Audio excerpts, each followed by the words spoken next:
Good morning.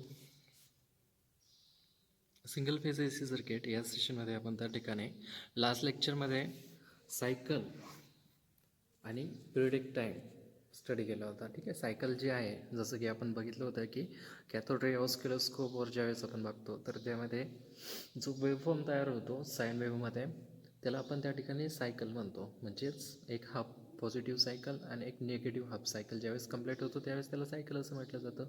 आणि जे cycle जो वन सायकल असतो तो टाईम किती टाईम त्या ठिकाणी रिक्वायर्ड करतो कंप्लीट होण्यासाठी, म्हणजेच जो टाईम सेकंदमध्ये आपण मेजर करतो आहे. जर एक सायकल त्या ठिकाणी काही सेकंदामध्ये कंप्लीट होत असेल, म्हणजेच सेकंदापेक्षा कमी टाईम त्या ठिकाणी रिक्वायर्ड असतो, त्याचं जे युनिट असतं त्या ठिकाणी सेकंद हे असतं. म्हणजेच पिरियड टाईम म्हणजे time required for complete one cycle. म्हणजे वन सायकलचा कंप्लीट होण्यासाठी जो टाईम रिक्वायर्ड असतो त्याला आपण पिरियडिक टाईम असं म्हणतो. जो नेक्स्ट पॉईंट आहे आपण फ्रिक्वेन्सी. फ्रिक्वेन्सी म्हणजे काय? The number of cycles per second is called frequency and is denoted by symbol F.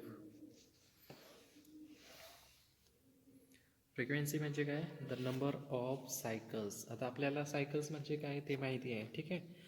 Positive half cycle and negative half cycle, जे असे सायकल एका सेकंदामध्ये किती कंप्लीट होतात. ठीक आहे. सिम्पल म्हणायचं तर पिरियडिक टाईम म्हणजे एक सायकल कंप्लीट होण्यासाठी जेवढा टाईम लागतो आहे, म्हणजे जेवढे सेकंद लागतात. आणि फ्रिक्वेन्सी म्हणजे काय? एका सेकंदामध्ये जेवढे सायकल कंप्लीट होतात. फॉर एक्झाम्पल आता आपण जी इलेक्ट्रिसिटी यूज करतो ती ए सी टाईपची इलेक्ट्रिसिटी त्या ठिकाणी यूज करतो. ठीक आहे. मग आपली जी फ्रिक्वेन्सी आहे, आपल्या इलेक्ट्रिसिटीची जी फ्रिक्वेन्सी त्या ठिकाणी 50 हर्ट्स म्हणून सांगितली जाते. म्हणजे 50 हर्ट्स ती इलेक्ट्रिसिटी असते. 50 हर्ट्स म्हणजे काय? जी सायकल्स असतात, म्हणजे ए सी सिग्नलचे ए सी पॉवरचे जे स्ट्रेंथ असते ती 50 वेळा त्या ठिकाणी सायकल्स कंप्लीट करतात पर सेकंद. प्रत्येक सेकंदाला त्या ठिकाणी 50 वेळा positive and negative half cycle त्या ठिकाणी कंप्लीट केल्या जातात. ठीक आहे. म्हणजेच काय? वन सायकल म्हणजे पॉझिटिव्ह अँड निगेटिव्ह. ठीक आहे. One positive plus one negative. म्हणजेच काय? तर 1 सेकंडला त्या ठिकाणी 50 positive cycles and 50 negative cycle त्या ठिकाणी कंप्लीट केल्या जातात. फ्रिक्वेन्सी म्हणजे काय? तर number of cycles per second is called frequency and is denoted by symbol F. आपण त्याला कशाने डिनोट करतो? तर एफने त्या ठिकाणी डिनोट करतो आहे.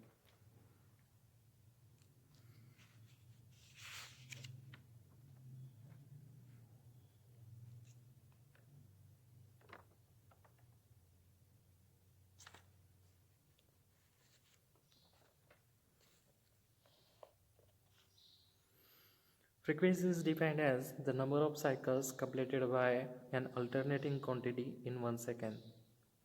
It is denoted by F and its unit are cycles per second of hertz. At the time period is the time T is the time in seconds per cycle, denoted by seconds per cycle.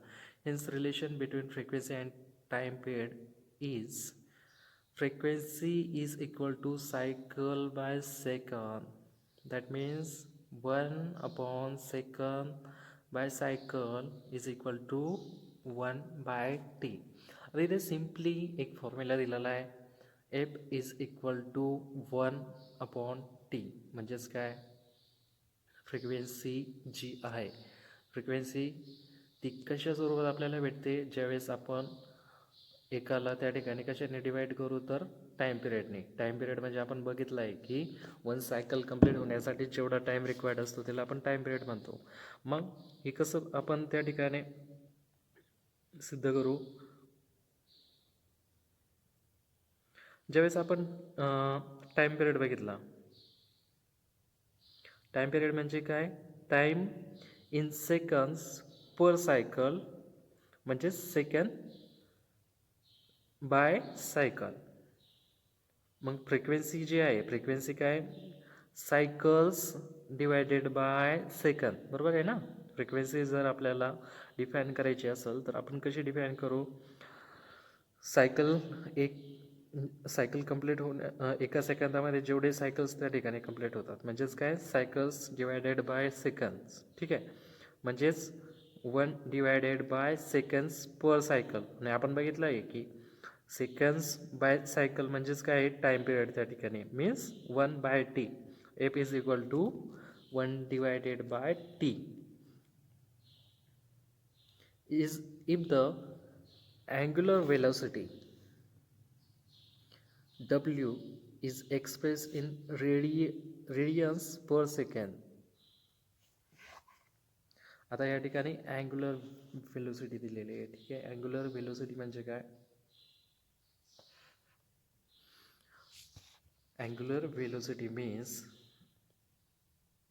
It is the rate of change of angle omega T with respective to time. ठीक आहे, म्हणजेच काय, आता एक ज्यावेळेस आपण काय बघतोय, जी सायकल बघतोय, ठीक आहे, फॉर एक्झाम्पल आता ही सायकल बघतोय आपण, याच्यामध्ये काय आहे, एक अँग्युलर वेलोसिटी आहे.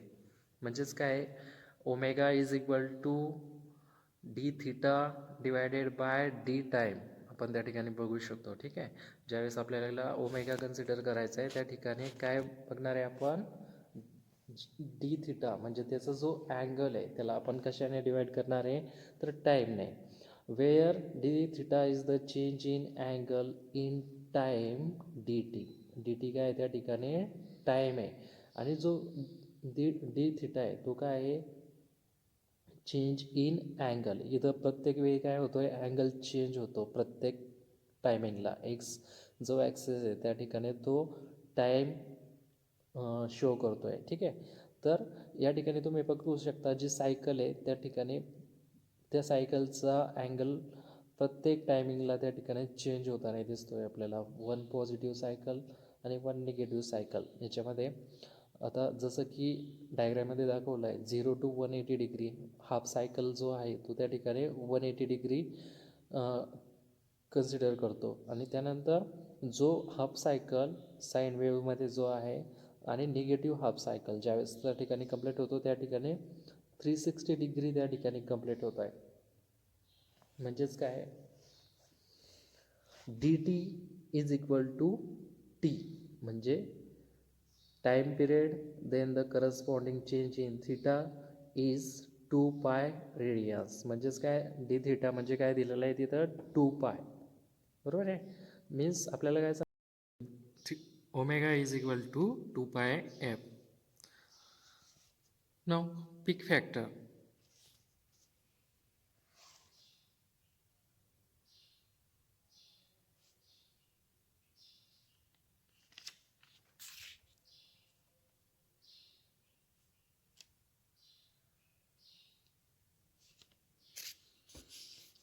Ratio of maximum value to the RMS value is known as crest or peak factor or amplitude factor.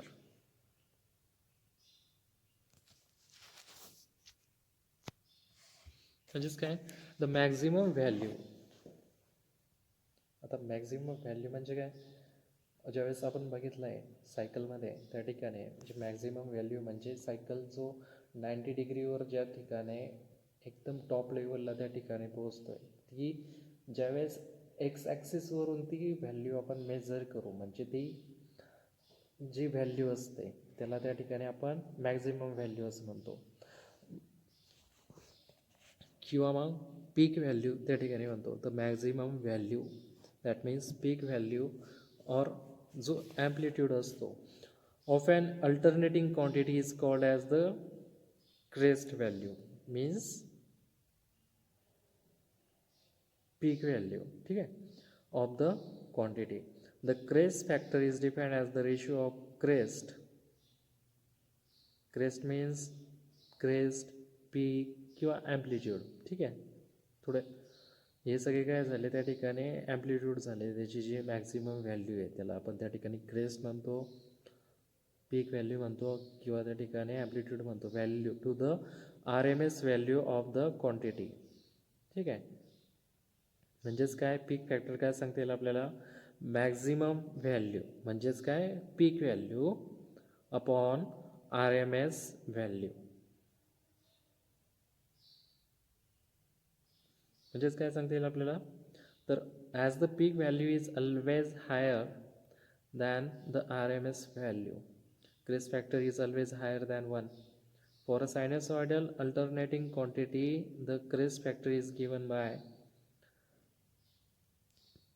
आपल्याला पीक फॅक्टर कसं काढता येईल, √2 into RMS value divided by RMS value. That means √2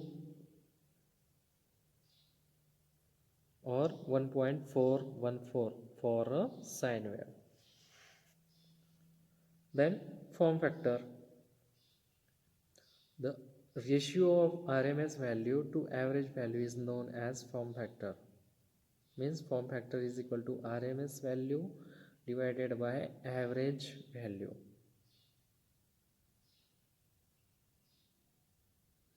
म्हणजेच काय, फॉर्म फॅक्टर म्हणजे काय सांगता येईल, जो फॉर्म फॅक्टर आहे अल्टरनेटिंग क्वांटिटीचा तो कशावर डिफाइंड आहे, it is defined as the ratio of RMS value to its average value. ठीक आहे, म्हणजेच काय आपल्याला सांगता येईल, RMS value divided by average value. Form factor is a dimensional quantity and its value is always higher than 1. That means the RMS value will always be higher than the average value. Form factor of a sinusoidal alternating quantity is I_RMS divided by I_average value.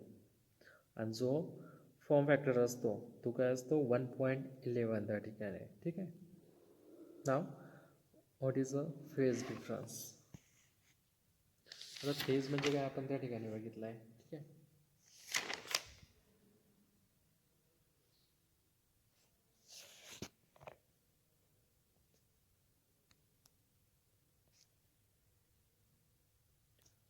आता ही जी diagram बघताय तुम्ही sine वेव्हची, ज्यावेळेस आपण एक रोटेशनच्या अँगलमध्ये ती बघू, एक फेजरच्या डायग्राममध्ये ज्यावेळेस बघू, एक सर्कल ज्यावेळेस आपण त्या ठिकाणी डिफाईन करू, त्यावेळेस आपला जो सर्कल आहे तो त्या ठिकाणी 0 डिग्रीने सुरू होऊन त्या ठिकाणी 360 डिग्री कंप्लीट करतो. म्हणजे ज्या स्टार्टिंग पॉईंटपासून तो स्टार्ट होतो आणि ज्या पॉईंटला तो एंड होतो त्या ठिकाणी 360 डिग्री अँगल त्या ठिकाणी कंप्लीट होतो. मग आपला जो हा साईन वेव्ह आहे, ज्यावेळेस तो स्टार्ट होतो आहे 0पासून आणि एंड होतो आहे 360 डिग्रीला, म्हणजेच कुठे,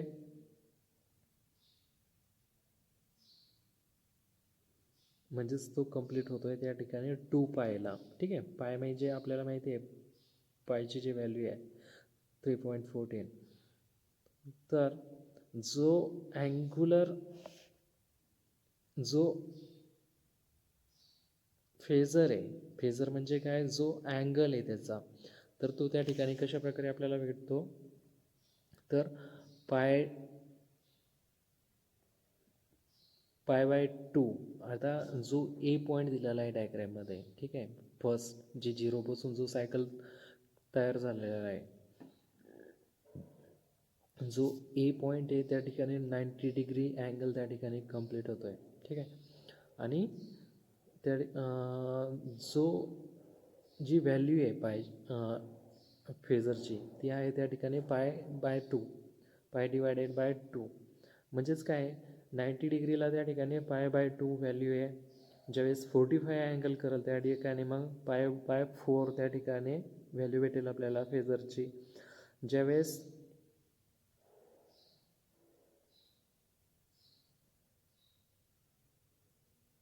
ज्यावेळेस 90 डिग्री आणि त्या ठिकाणी 180 डिग्रीच्या मध्ये राहील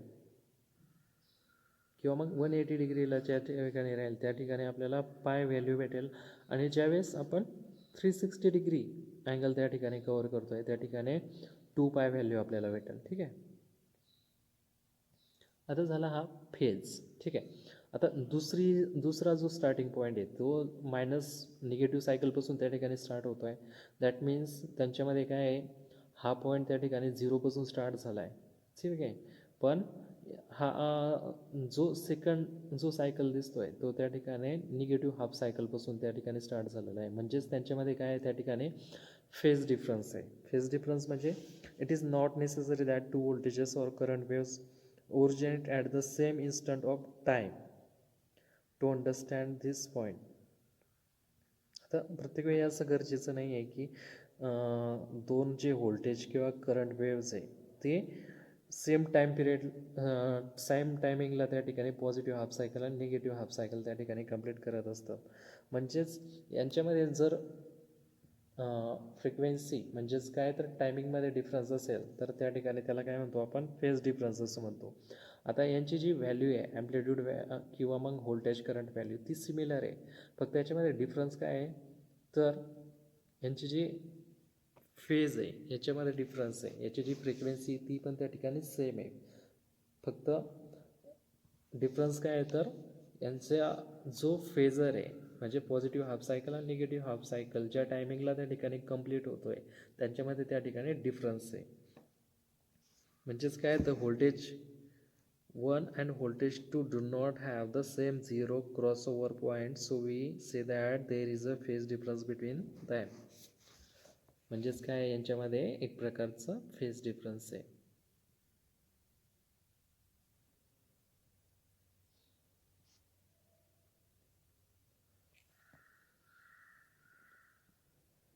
आणि जो अँगल आहे, ठीक आहे, आता त्या ठिकाणी अल्फा म्हणजे काय आहे, एक प्रकारचा अँगल आपल्याला त्या ठिकाणी दिसतो आहे. फेज शिफ्ट म्हणजे काय, is equal to alpha degrees, ठीक आहे.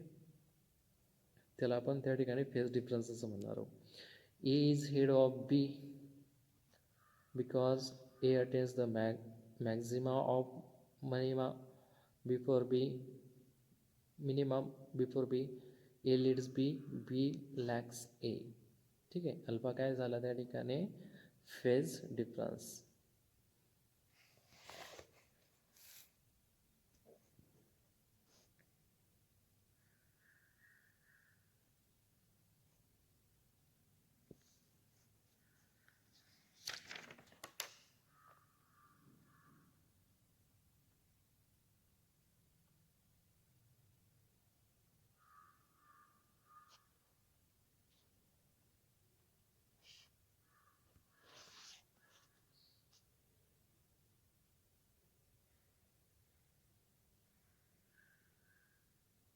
Then next point is active, reactive and apparent power of AC circuit.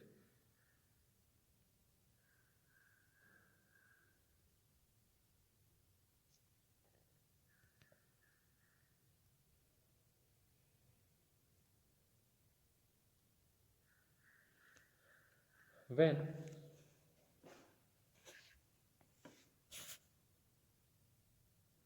the current is out of phase with the voltage, the power indicated by the product of the applied voltage and the total current gives only what is known as apparent power and measured in volt amperes.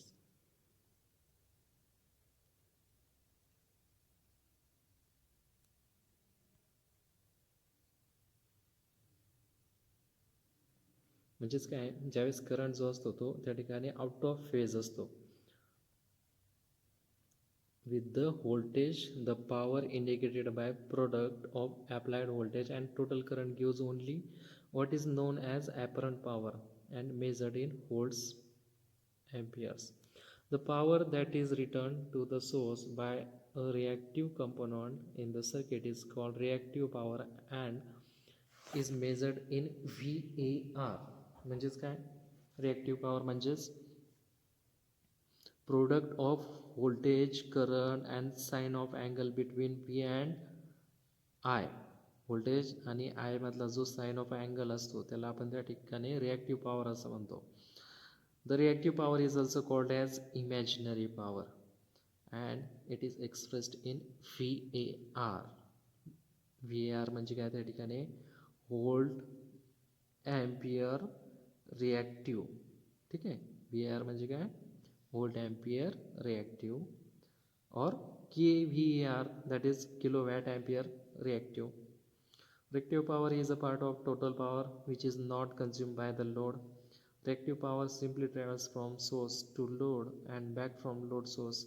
It is therefore the unless power, useless power, and hence should be minimized.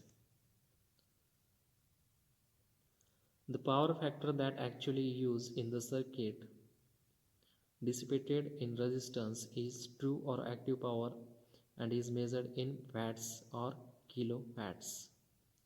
G power A.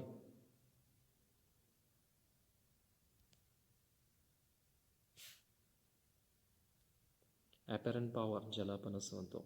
The power that actually used in circuits means dissipated in resistance. That means apparent power is defined as the product of RMS values of voltage and current. It is denoted by S and measured in volts amperes or kilowatt amperes. म्हणजेच apparent power म्हणजे काय, voltage into current, ठीक आहे, V into I.